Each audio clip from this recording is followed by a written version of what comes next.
আমরা দেখি যে এখন নির্বিচারে গাছ কাটা হচ্ছে, বড় বড় ইমারত তৈরি হচ্ছে, রাস্তা তৈরি হচ্ছে, কিন্তু জানেন আমাদের এই পৃথিবীতেই এমন একজন মানুষ আছেন যিনি নিজের উদ্যোগে একটা বন তৈরি করে ফেলেছেন, যাকে নাম দেওয়া হয়েছে অরণ্য মানব। যার কথা বলছি তিনি অসমের বাসিন্দা, তার নাম যাদব। যাদবের যখন ধরুন এই 10 বছর বয়স, তখন তিনি যেখানে থাকতেন পায়ং দ্বীপ, তাতে রীতিমতন ভূমিধস দেখা দেয়, প্রচুর মানুষ সেখান থেকে চলে যান।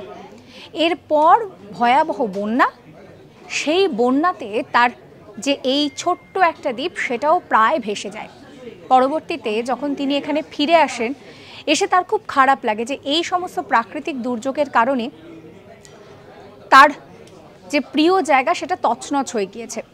এরপর সেই সময় থেকে তিনি নিজের উদ্যোগে একটু একটু করে গাছ লাগানো শুরু করেন।